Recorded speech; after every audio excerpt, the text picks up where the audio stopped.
Hi, I'm a little worried about this. Oh my fucking god, like this hair. I washed my hair and then I brushed it as it was partially dry. And then bobby pins. And this is what my hair is. I don't know what to do. I'm seriously thinking about extensions. I don't want drugs. I don't want to grow chest hair. Did I mention that? I don't know, it's Rogaine or minoxidil. One of them causes your hair to grow voluminously on your head and give you a mustache and chest hair if you're a woman. So anyway, I feel really anxious and wrong about this vlog because I'm supposed to be writing. I mean, that's my intention. And it's going on like 3 weeks or so that I have not written. And I wrote a paragraph like a week ago or so, 1 or 2 Saturdays ago. And I thought, all right, like it's only a paragraph, but it's got me set up to go on that train of thought. But I can't do it, and I think that I can't. I want to expose on Carolyn, but we're going too deep on her in therapy. When I think about writing about her, I like collapse, and I just don't have any other ideas. Like she's on my mind so much. She is my biggest idea, but and everything else like Kevin, Mike, childhood. I don't know. I've got to mine those other places of my life, at least for a little while. And even like what I wrote, the purchase, psychotic break. Have I talked about this? Psychotic break. There was more that would have been good for that story, in that story. And, maybe I'll do that one day, but it kind of feels done. Like I'm not going to go back. I don't know what the fuck I'm doing. And I did also say, I was like, I'm going to give this project a year, and then I'm going to look at everything, edit as much as possible. I mean, for typos, for word choices, anything that you could think of what you would do in editing. And see how many pages I have. And then I don't know, like, try to find an agent. Like, God, that would be taking myself so seriously. And but I mean, what's the worst? It might not happen, or send stories off. I've had a couple of people send stories off to magazines, and that would make sense. Kind of building a name for myself, published author.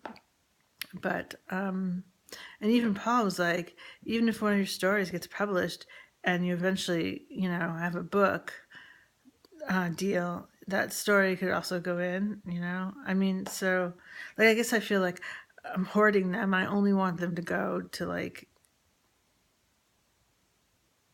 the ultimate. Then there's a part of me that wants to just, I think I've mentioned this, just photocopy them, staple them, and leave them around everywhere I go. Like, and we're going to drive across country too.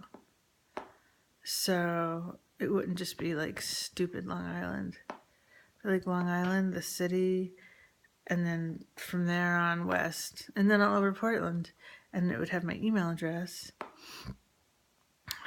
Some zine person, numerous zine people, I'm sure have done that. I don't know, but there's like the zine guy, my friend Ian knows. Oh my God, one of Paul's mics are about to fall. He's got all this shit he's been recording, and everything's all in different spots and precarious. Okay, mic did not fall. The mic dropped. My friend Ian from college, he's now a graphic designer in Japan. He's kind of hipster, sort of. He knows Liz somehow. Oh, through E-Rock. Okay, but anyway. He knows the guy that wrote the book Dishwasher, which is amazing. I don't know if you know it or not. And Dishwasher was, before it was a book, it was a zine. It's about this guy who like doesn't want to be part of society or life, and he travels around the country. He wants the most like minimal kind of loserish job where he has barely any responsibility, and he doesn't want to be. He tries to work at McDonald's, but he gets into like a fight with a customer, so he doesn't want to work with the public. So he takes dishwasher jobs, and he will work at them until he feels the itch to move on or until he gets fired. And he travels the country and writes about each and every place. And the book version is great. You know, something like that would be really cool. You can kind of have like the street cred of the zine thing, especially in a stupid millennial culture. Like, I'm sure they worship zines, but they don't have Kinkos. Where the fuck is Kinkos? And they don't have. I don't trust their creativity. And I feel like they have no grit. But that's a tangent of I'm an old man. It's a 90s fucking thing. Zines are 90s. Are they even 80s? Maybe a little bit. Not that I know of. And I feel like they somewhat died, not totally, but they faded with the internet ascension.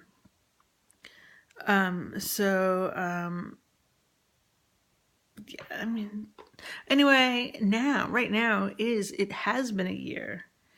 So I don't have to keep writing, but I feel like it's incomplete. I feel like I haven't told enough stories. So it's my project, so I can make it longer than a year. I think maybe now could be a time to review what I have and look at it and do some more editing. I always edit. I write by hand, and then I type it out. I do some editing. I know there's like so many typos, but condensing and eliminating and adding and all that.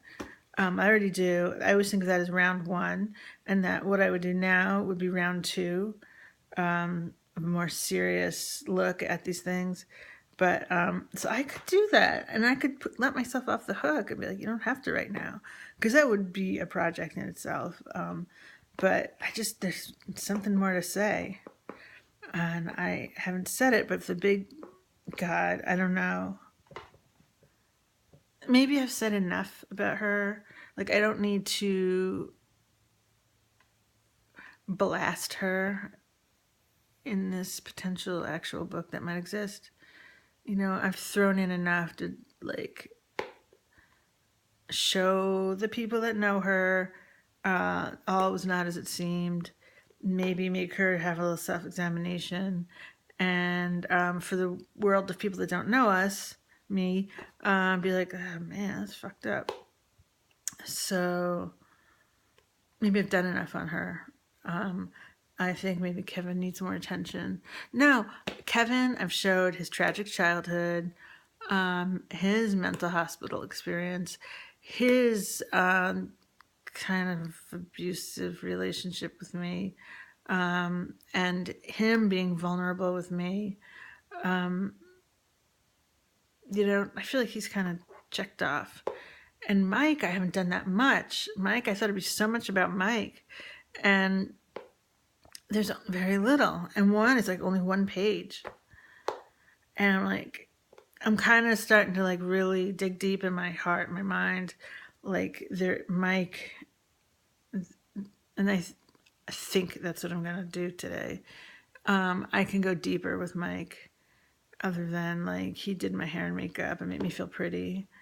And we went dancing and he got really drunk and then cried. I mean, that's like what I've written about him. That's how it was a lot of the time.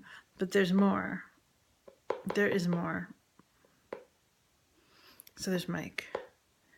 There's my family. Mike, Kevin. Those are the main things. And I'm leaving you out of it. I'm pretty much leaving Paul out of it. It's kind of a Where's Waldo with Paul because he'll be mentioned. And Childhood fucked up things, and like the coat, not having a coat, or I don't know. I don't know if I did the story of some bullying that happened because I wrote a short piece in my ladies' writing group. So I have it in my mind that I wrote it, but I don't think I've written an expanded, fuller version in this book. But again, like I don't feel like writing it because I feel like I wrote it, but what I wrote wouldn't be acceptable for the book.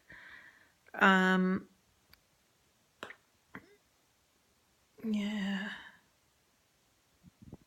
I just want to say there was, and when I was in the writing group, it was a real mixed bag of talent and skill and personalities.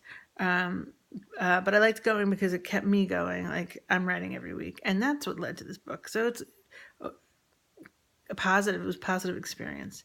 There's this one woman. I don't know if I've ever told you. I could not stand her writing, and she was constantly perky. Like, not. She was really perky. She seemed really happy.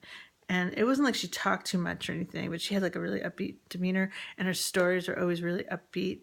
And I didn't like her writing. It felt so. I can't get into it with the amount of time I have left. She wrote a book. She's a big animal advocate. She wrote a book about a rescue dog. One of her dogs, and the story of the rescue of this dog. And I'm sure it's terrible compared to everything I read by her in my group. And she self-published it, like you just put it on Amazon, and like it got enough people interested. Now it's being produced as a play. And I found out she used to be an English teacher at the nearby high school, the one by the library, the one connected to the library. Okay, so for the longest time, I hated her because I hated her writing and I hated her perkiness. It seemed unnatural. But at some point along the way, I just started like chilling out on my hate, and I just like started to like not hate her. I don't know why. And it was just like I accepted her. I'm like, she is this happy person. She loves her animals, and like that's her life, and that's who she is. And okay, so toward the end of me being, and I would write pieces, and people would always be like, "Oh, that's going in the book," and I was really not thinking of writing a book. And I mean, I was somewhat, but not really. And one day, she was like, "You know who you remind me of? You remind me of one of my students that I had, and she was." Extremely gifted in math and science, and she was Indian, from India, and she was brilliant, and she completely lacked family support. Her parents were totally against her going to college. They wanted her to get married, and that's it. And she was pretty devastated about this, and so I just helped her. I paid for her college forms, application forms. I helped her. I helped her because, you know, when you're a kid, like it's a daunting experience applying to college. And she's like, I helped her do that. And she got into whatever, a good school. And now she, you know, has a flourishing career, and she's a happy person. She's married and she has a kid, but she got the education that she craved. And she's like, you remind me of her. You have that talent, which is weird because this other person was like math and science, but she's like, you remind me of her. Okay, I'm at 14:30. Goodbye.